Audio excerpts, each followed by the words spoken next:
familiar with the concept of the Advent calendar, which is sort of a calendar that counts down days towards Christmas. You open up little doors and there's often a little chocolate in there if you're lucky, or just a picture if you're poor. But obviously it sort of builds anticipation and excitement about Christmas. But Christmas is a thing which I don't think really needs much more excitement for it, because it's got a happy occasion. So my business idea is to start advent calendars for things that people generally wouldn't look forward to. For example, I think people would find it a lot easier waiting for, say, results of a cancer screening if they could enjoy a little chocolate in the morning. Who'd have rested in the four-person? But obviously I know that football is like a pretty popular pastime in this country. Not just playing it but watching it, obviously. And one of the things I've noticed is that a lot of people like to sort of chant at the football teams to show their support, and I don't really get that, because, you know, if they're just kicking a football around, that's not particularly impressive. So I started to try and do some chanting for things that I did appreciate that people did. You know, like yesterday afternoon I saw a guy coming back from the supermarket, from Tesco, carrying some significantly large bags, probably a lot of tins in, beans, dog food, that sort of thing. And I was just pretty impressed by his ability to carry them, so I just started to try and chant at him to sort of show my admiration for what he was doing. In hindsight, I probably should have prepared some kind of chant, because I couldn't really think of any good words to say. So I just sort of, you know, hummed along. You know, like when you kind of don't know the words for a song. I kind of did that kind of, so I don't really think the message got home, but in a way I'm undeterred. I just think it needs a bit more prep. I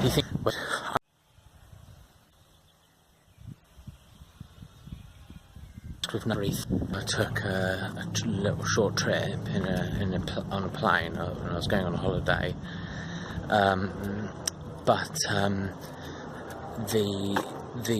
the pilot's sort of GPS had malfunctioned, and so he'd ended up using the GPS on his phone. But the problem with that is it didn't account for sort of vertical distance from the location. So, you know, part way through, he tried to make a stop at a motorway services, and you know, I wasn't keen to take him up on that, because I knew we were above the cloud line at least. So I didn't, 30,000 feet up in the air. I didn't feel like it was worth the risk getting out just for a latte or a sandwich or something. But several people did take him up on that. I don't know what happened to them. I didn't see them again, so I'm imagining he probably left them at the services. And then the main difficulty is when supposedly arrived at the destination airport, the plane was still really, really high in the air, you know. The pilot refused to accept that he wasn't at his destination, he was just going off the phone. And the problem is we just, you know, I just couldn't reach the, you know, those stairs that go up to the door. There was just a significant distance between the door of the plane and the top of the stairs, about, you know, maybe 20,000 feet. You could walk farming. To try, for example, attach some really powerful magnets to the soles of your shoes, and then have a bag of ball bearings around your neck and scatter the ball bearings in front of you as you move, and that way you could sort of levitate all the way to wherever you wanted to go.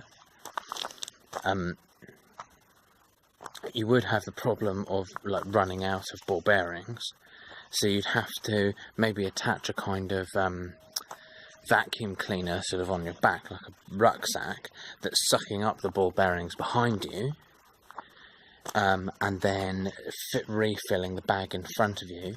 That way you could perpetually move and you wouldn't run out of ball bearings. But you'd have to have you have to plug in the vacuum cleaner, obviously, because batteries wouldn't be, any battery that would be powerful enough to power the vacuum cleaner to suck up ball bearings, which are, let's face it, not very light, would have to be too heavy, that would stop magnets from working. So you'd need to plug it into something. So what you'd need is a really, really long extension cord. That could also work.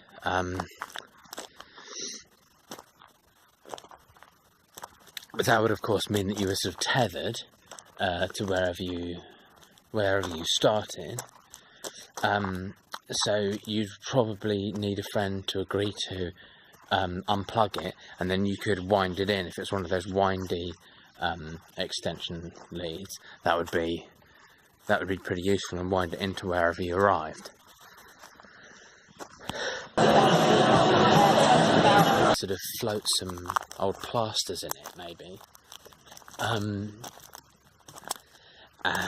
if you could invite some children round from the local school to sort of scream at you and splash it, although probably people might frown upon you inviting children round to your house to watch you bathe. Where the hell am I?